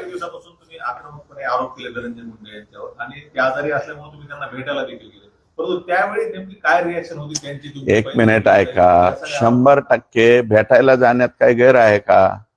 मी भेटायला गेलो, मी डिनाय केलं नाही। तुम्ही टीव्ही वाल्यांनी कोणीतरी हे पर्पजली आहे, आम्हाला माहिती आहे कोण लीक करतं कोण काय करतं. मग करू द्या ना लीक. मी रात्री बेत्रीचा थोडीच भेटायला गेलतो, दिवसा ढवळ्या भेटायला गेलतो, भेटून आलो. हे बघा, एखाद्याचं दुखत असेल आणि दुसऱ्या एक जणांनी सांगितलं की रात्री आचक्या उचक्या देण्यापर्यंत त्यांची परिस्थिती गेलती, दोन्ही डोळ्याचं ऑपरेशन झालं, तर एक मित्र कंबाईन मित्र म्हणला की तुम्ही भेटून आलं पाहिजे. मी 100% भेटून त्यांना आलो. पण भेटून आलो म्हणजे आता आज काय गप्प बसलोय का मिस्टर पुढारी? मी आज काय गप्प बसलोय का? आता जे आहे मी त्यांना भेटलो आदल्या दिवशी, दुसऱ्या दिवशी 73 कोटीचं जे बोगस, आणि तुम्ही बी जरा एकदा जा ना कॅमेरे बिमेरे घेऊन. परळी मतदारसंघात रातचे दिवसा कामं चालू आहेत ना. आता जे 73 कोटीचे बोगस पैसे उचलले मी म्हणलो त्याचे कामं चालू आहेत, असे फोन येत आहेत परळी मतदारसंघात बरं का, की कामं चालू झाली. काही लोक म्हणते जाऊ द्या बाबा, मागचे का व्हायना आता चालू झाली. आणि आत्ताचा जो रोष आणि रोख माझा आहे धनंजय मुंडे यांच्या बरोबर आहे, त्याच्यामुळं कोण काय बोलतं याला काय अर्थ उरतोय का, असं माझं मत आहे. म्हणाले 4.5 तास तुम्ही त्यांना भेटले. हे बघा, बावनकुळे साहेब आमचे प्रदेशाध्यक्ष आहेत, त्यांनी त्याच्यावरती खुलासा दिलेला आहे, मी सुद्धा खुलासा दिलेला आहे. 20 ते 30 मिनिटाची बैठक झालेली. बोलता बोलता माणसाकडून एखादी चूक होऊ शकते, माणूस हा चुकीचा पुतळा आहे. बावनकुळे साहेब सुद्धा माणूस आहेत ना, बोलता बोलता त्यांनी अर्धा तास म्हणायचे 4.5 तास म्हणले. पण नंतर मी माझ्या प्रदेशाध्यक्षांचा आभार मानतो ना, त्यांनी 3-4 वेळा मला वाटतं त्याचा खुलासा दिलाय. पण आता त्याच्यावरती मला वाटतं परत परत रिपिटेशन जास्त होऊ नये, कारण ते राज्याचे प्रदेशाध्यक्ष आहे, त्यांना राईट आहे. त्या राईट प्रमाणे त्यांनी बोलवण्याचा, कारण सरकार महायुतीचं असल्यामुळे. माझ्या इथं महायुतीचं सरकार नाहीये, माझ्या मतदारसंघापुरता महायुतीचा मैत्रीपूर्ण लढत होती, त्याच्यामुळे माझ्या इथं महायुती लागू होत नाही, कारण राष्ट्रवादी काँग्रेस पक्षाचा उमेदवार इथं होता.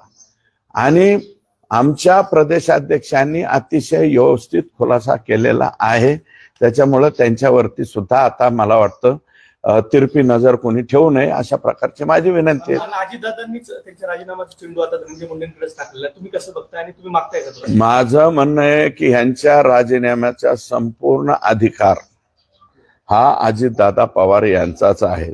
अजितदादांनी त्या सांगितलं ना, स्वतः मी सुद्धा राजीनामा दिलेला आहे, मी पाहिलेला आहे अजितदादांनी राजीनामा. आम्ही जरी विरोधी पार्टीत असलो तरी अजितदादांनी राजीनामा दिलेला पाहिलेला आहे. ज्यावेळेस 71,000 कोटीचा त्यांच्यावरती जास्त भ्रष्टाचार व्हायला लागला, 71 कोटी 71,000 कोटी 71,000 कोटी याचा भडीमार झाल्यावर त्यांनी राजीनामा दिला. तसं माझं म्हणणं काय आहे की धनंजय मुंडेंनी देऊन टाका ना, आता थोड्या दिवसापुरता राजीनामा द्या ना. आणि तुमचा संबंध जर संतोष देशमुखच्या खुनामध्ये नाही आला, हे जे भ्रष्टाचाराचं आहे याच्यात नाही आला, तर परत पुनर्स्थापित व्हा ना तुम्ही. परंतु तुम्ही का चिटकून बसलाय त्याला, कशामुळे अलगत चिटकून बसलाय? आणि त्याच्यामुळे आमचे कुठं अजितदादाच्या पक्षाची पाहिजे तेवढी प्रसिद्धी होती, त्याच्यामुळे आम्हाला बी आनंद वाटतोय. कशाला प्रसिद्धी कोणाची होते याच्यात? सर्वाधिक जास्त फायदा धनंजय मुंडे यांनी राजीनामा न दिल्याचा कोणाला होणार आहे? तर तो माननीय अजितदादा पवार यांच्या पक्षाला होणार, असं माझं मत आहे. सर्वाधिक जास्त फायदा. या अगोदर ज्या तुम्ही आरोप केले यावर मुख्यमंत्र्यांकडे आपण तक्रार केली आहे का, आणि त्याच्यावर काही कारवाई झाली? 100% सगळ्यांच्या बाबतीत लेखी संतोष देशमुखच्या खून प्रकरणापासून मी बिंदू नामावलीच्या बाबतीत पत्र दिलेत. मी जे अधिकारी लोक करुणा मुंडेंच्या गाडीमध्ये पिस्तोल ठेवतात त्यांच्या तक्रारी दिल्यात, रश्मीजी शुक्ला मॅडमकडे दिल्यात, आता HCB कडे सुद्धा देणार आहेत. सगळे पत्र रेडी आहेत. भास्कर केंद्रे म्हणले ना माझ्याकडे टायर नाही, भास्कर केंद्रेकडे काय काय आहे त्याचे सगळे पुरावे कुठून येतात? मला परळीतूनच येतात. मग ते सगळे जोडून देतो ना आता HCB कडे. सचिन सानप, अजून एक बरेच आहेत ते. आणि हे खासदाराची चड्डी काढणारा ते बदली होऊन गेलेला कोण? ते गणेश गर्जे मुंडे, गणेश मुंडे. मला एक सांगा, खासदार राष्ट्रवादी काँग्रेस पक्षाच्या शरद पवार साहेबांच्या पक्षाचा असो, पण मेंबर ऑफ पार्लमेंट आहे ना. मेंबर ऑफ पार्लमेंटची चड्डी काढतो म्हणजे काय वाक्य आहे ते? हे माज कशाचं आहे? ही मस्ती कशाची? आणि मग ह्या असे 300 कोटी रुपये मिळाल्यावर आणि त्याच्या आकाच्याच हातात सगळं काय असल्यामुळं मग संतोष देशमुख सारखे नाही होणार, महादेव मुंडे सारखे प्रकरण नाही होणार, तर काय होणार आहे? आणि स्वतःच्या मतदारसंघात माननीय धनंजय मुंडे यांचं काय लक्ष आहे? हे राजस्थानी मल्टीस्टेट का काय आहे? याच्यावर FIR झालेला आहे. कधीचा आहे हा? 2024चा FIR आहे. 20,000 लोकांच्या ठेवी अडकल्या, 300 कोटी रुपयाच्या ठेवी बुडाल्या. 15 महिने झालं. फक्त चेअरमन अटक आहे. कोण चेअरमनचं नाव काय? बियाणी एकटाच अटक, बाकी सगळे संचालक फरार आहेत. कस काय फरार राहतात धनुभाऊ? म्हणजे महादेव मुंडेला मारणारे माणसं 15 महिने 16 महिने फरार. 300 कोटी रुपये, ह्या 300 कोटी पैकी 250 कोटी रुपये हे फक्त आणि फक्त परळी तालुक्यातल्या लोकांचे आहेत. त्या 250 कोटी रुपयांच्या ठेवी थांबल्या. जवळजवळ 5-6 लोक स्वतःचा जीव सोडून दिलाय त्यांनी. याच्याकडे बघायला धनंजय मुंडेला लक्ष नाही. हे जे 15 महिन्यापासून, मी आता SP-ना बी बोलणार आहे, IG-ना बोलणार आहे, 15 महिन्यापासून संचालक फरार कस काय राहू शकतात? हे जे फरार, आणि एक शाळा आहे जणू ह्या चमूची, कॉलेज आहे, शाळा आहे, तिथून पैसे पुरवले जातात कोणाला? फरार आरोपींना. हे पोलिसांना सापडत नाही परळीतल्या किंवा बीड जिल्ह्याच्या पोलिसांना कस काय सापडत नाही? हे फक्त चेअरमन, ते जे काय नाव त्यांचं, बियाणी साहेब एकटे स्वतः आज जाऊन बसलेत, बाकीचे सगळे फरार. अरे काय तारा माणसाने, बीड जिल्ह्यातल्या माणसांनी जगायचं कसं हे सांगा ना मला तुम्ही. इकडं 5,000 कोटीला अडकलेत ज्ञानराधा, जिजाऊ, या मल्टीस्टेट. अजून एक कोणती? लई आहेत महासाहेब यात. अरे ह्यांना लाजा वाटत नाही, जिजाऊंचं नाव देतात, महासाहेबाचं नाव देतात. ज्ञानराधा, अरे हे ज्ञानराधाचा हे कुठे? स्वतःच्या बायकोला 3-3 आणि 5-5 गाड्या बॉडीगार्ड लिहायला, गाडीच्या खाली उतरताना खुर्ची का काय ठेवायची, ते बारकी स्टूल, मग गाडीच्या खाली उतरायची यांची बायको. अशा पद्धतीचे वागलेत लोक हे. आणि ह्याचं कर्ज कोणी उचललंय? सगळं धनंजय मुंडे आणि वाल्मिक कराड यांच्या शिफारशीवर हे 300 कोटीचं वाटोळं झालेलं आहे. माहितीये का? मला माहिती, मी माहिती घेतली आहे. सगळं वाटोळं यांनी केलं. याच्यावर अजून प्रशासक नाही. 15 महिन्यापासून गुन्हा दाखल होऊन गेलाय. का प्रशासक येत नाही? धनंजय मुंडे साहेब का प्रशासक येऊन देत नाहीत का? तर हे पैसे घेतलेले 3 कोटी, 2 कोटी, 5 कोटी सगळे बगल बच्चे हे धनंजय मुंडे आणि वाल्मिक कराड यांचे पिलावळे सगळी. आणि हे इतके खतरनाक आहेत हे काही लोक, म्हणजे मी सगळे नाही म्हणत, अशी टाळी वाजवणाऱ्यांकडून सुद्धा पैसे गोळा करीत होते. तृतीयपंथीय कोण पैसे गोळा करतात? म्हणजे हे खालचे कार्यकर्ते बर का, मी काय वरच्या ह्यांना म्हणत नाही. मग स्वतःचे कार्यकर्ते कोणाकडून पैसे गोळा करतात हे जे माहित. मग माझं म्हणणं आहे की 300 कोटीचा डल्ला मारून हे लोक फरार आहेत. यांचे दुकानं कसं काय चालू आहेत? यांचे व्यवहार कसे चालू आहेत? म्हणजे एकदम बिनदिक्कतपणे यांचे व्यवहार चालू आहेत. आणि यांच्या दुकानात जर कोणी गोरगरीब माय माऊली मागायला गेली की आमचे पैसे द्या, तर खिदी हसत. म्हणजे या संचालकांचे व्यवहार चालू, यांचे दुकानं चालू.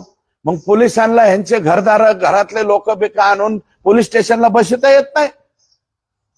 पैसे कुठून जातात, कोणत्या अकाउंटवरून जातात हे तपासायचं काम कोणाचं आहे? परळी पोलीस म्हणजे फक्त यांनी सांगितलं तेवढ्याच कारवाया करायच्या का? यांनी सांगितलं बापू आंदोळेच्या खून प्रकरणाच्या वेळेस 8:30 वाजता घटना घडली, फिर्याद देताना 7 वाजता दाखवली.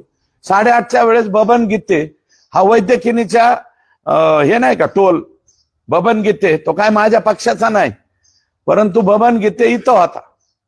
कोणता? वैद्यकिनीच्या टोलवर. आपण जाता येता बघता ना, टोलवर होता त्यावेळेस तिकडं खून काढला, तरी बबन गीतेचं नाव 302 मध्ये. म्हणजे तुम्हाला फक्त, आणि त्याच्यामुळं खुनाचा कालावधी 1.5 तास मागे सरकेला FIR देताना. यांचं काय लक्ष आहे? बोगस कर्ज प्रकरण यांचेच अफाट आहेत. तुम्हाला सांगतो, एक 6 लोकांनी फिर्याद दिली. लक्ष्मण शिवाजी तांदळे, सोमनाथ दराडे, तुळशीराम मस्के, शुभम आगाव, पाटील राम दराडे, योगेश्वर अच्युत दराडे. याच्यामध्ये एक मस्के सोडता बाकी सगळे बिचारे वंजारी समाजाचे माणसं. हे काय केलंय ह्या पाठ्याने? हे जे मी पीक विमा घोटाळा म्हणतो, मी जो आकडा सांगतोय 5,500 कोटीच्या वरती गेलाय, त्याचं कारण असे की हे बघा, हा एक पाठ्या आहे, मला चष्मा घालू दे. ऋषिकेश पिता गोविंद आंधळे, हा पोरगाव सारडगावचा का काय, हे सारडगावचा. आणि हे सगळे जे लोक आहेत ना, हे मस्के, हे जे नावं सांगितले, हे सारडगावचे. यांनी काय केलंय, विविध कामासाठी याची CSC सेंटर होतं ऋषिकेश आंधळेचं, याच्याकडे जायचं. तो पीक विमा भरणे, तसेच आधार दुरुस्ती करणे, पॅन कार्ड काढणे, हे काम करायचे. यांनी काय केलं, यांनी CSC सेंटर माजलगाव तालुक्यात काढले यांच्या नावावर. ह्यांना म्हणला मी तुमचे कागद.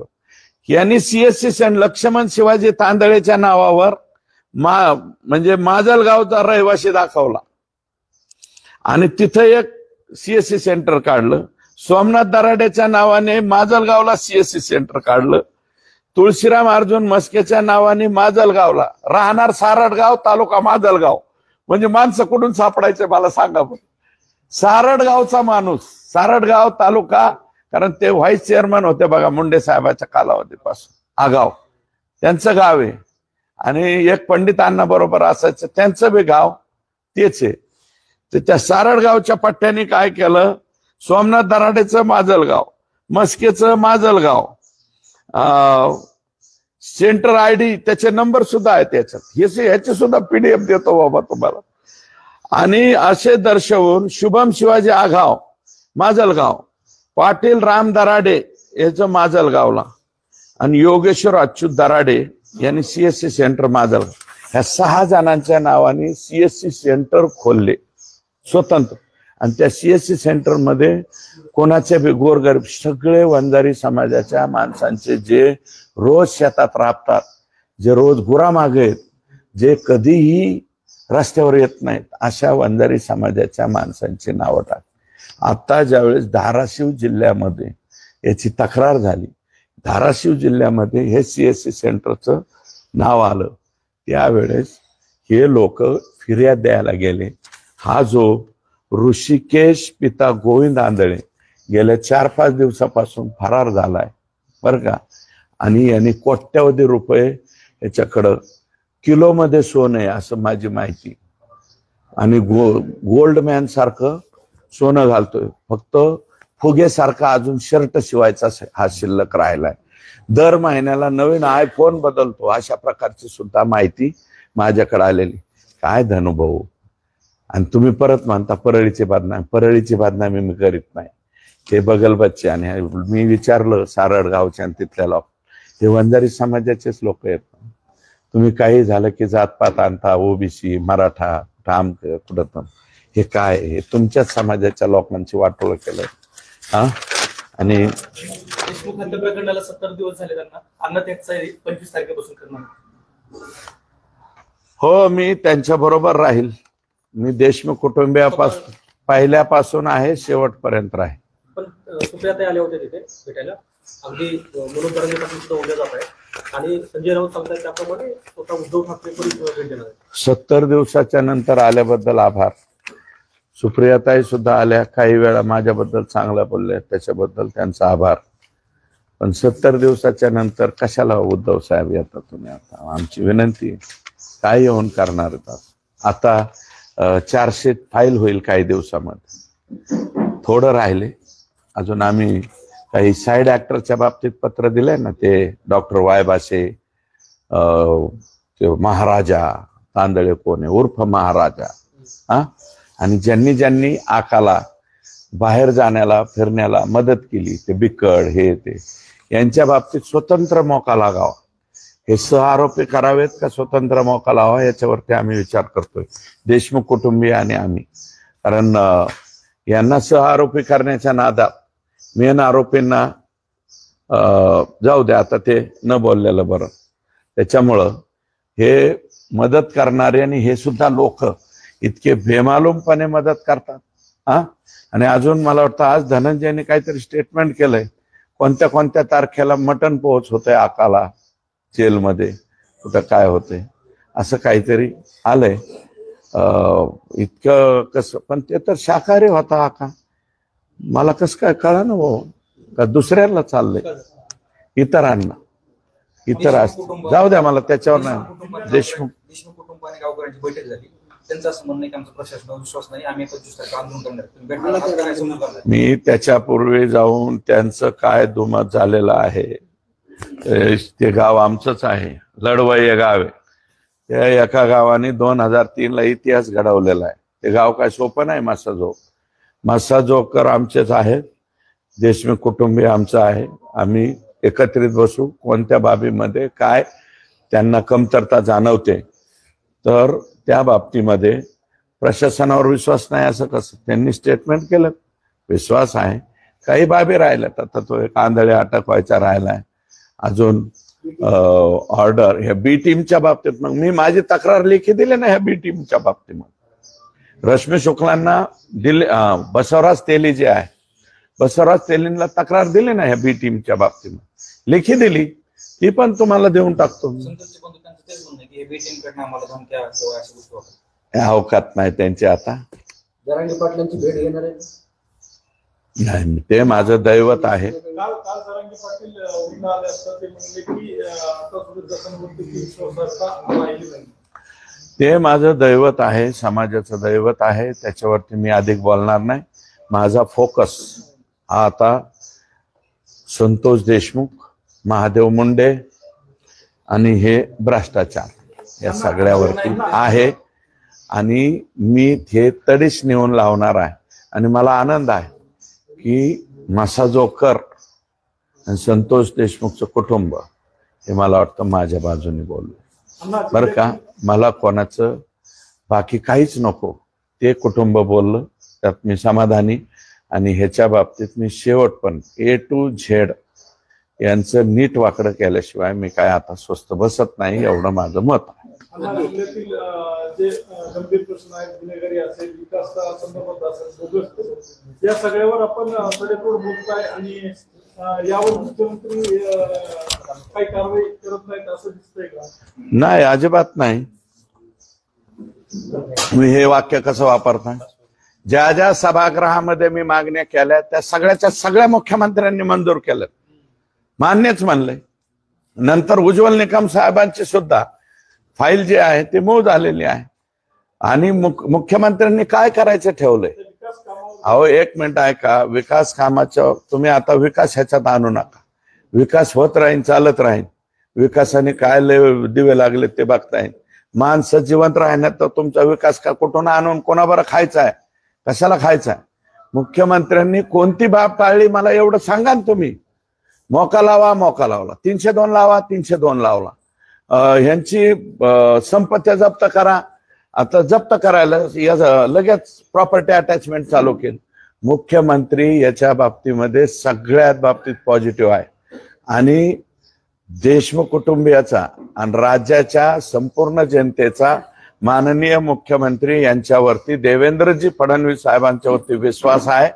आणि देवेंद्रजी फडणवीस साहेबांनी मला सुद्धा माझ्या मागे ठामपणे उभा राहिलेले आहेत ना, एवढ्या ह्याच्यामध्ये अगदी ठामपणे जो माणूस माझ्या मागे उभा राहतो त्यांना कसं काय तुम्ही अविश्वास दाखवता. कोणीच अविश्वास दाखवू शकत नाही महाराष्ट्रातला एक सुद्धा सिंगल पर्सन.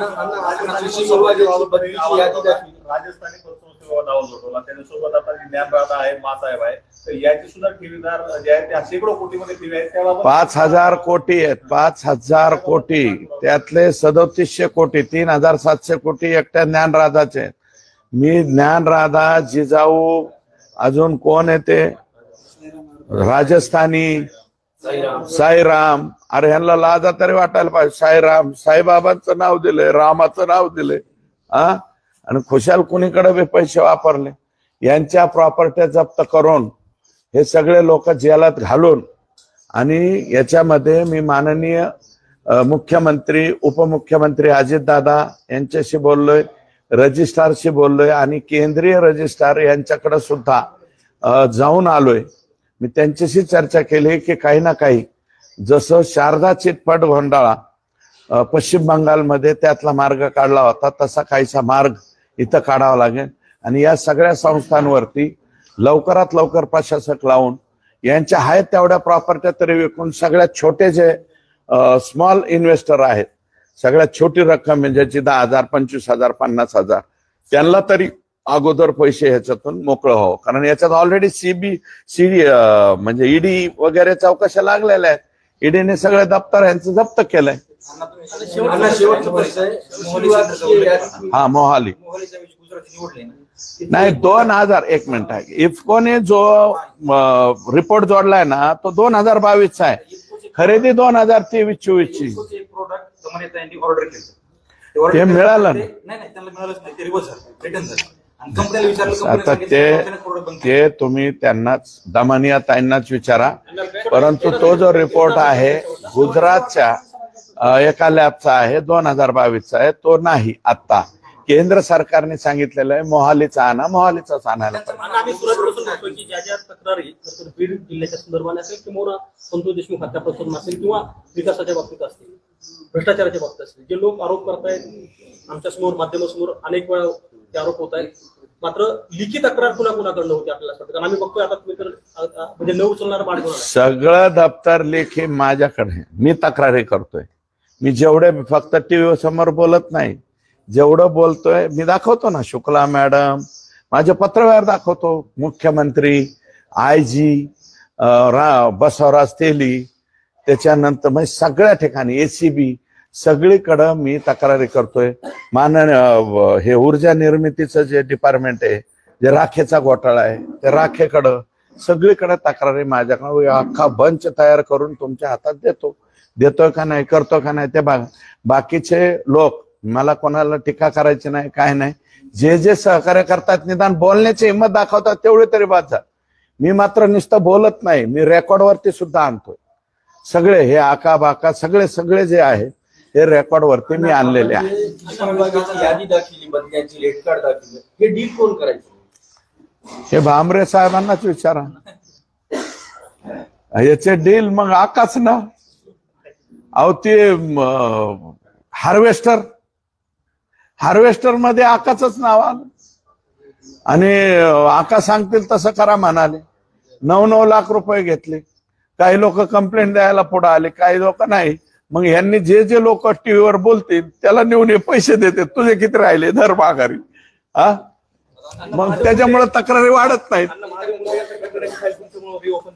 हो आता सध्या तुम्ही बघताय की विशेष पथक स्थापन झाले. 60 जणांची आतापर्यंत चौकशी झालेली आहे. त्यांच्या पत्नी त्यांनी देखील यामध्ये मागणी केली. तर आता तुम्ही पुढे काय करणार? महादेव मुंडे यांच्या प्रकरणाच्या मला वाटतं आता साबळे आणि LCBची टीम अशा पद्धतीने तपास करतायत.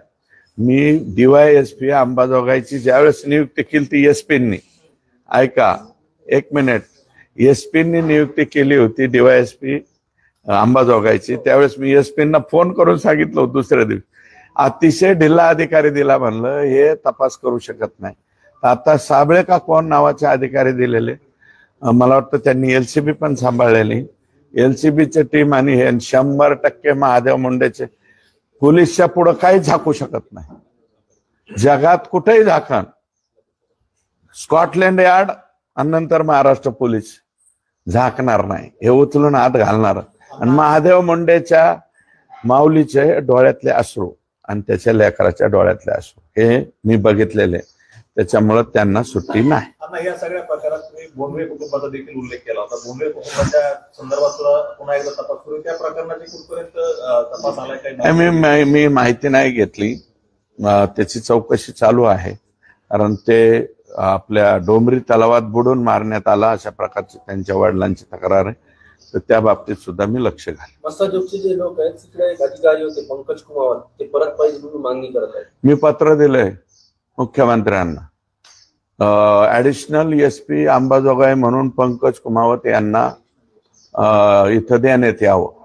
आता देतात का नाही ते बघूया आपण. थँक्यू.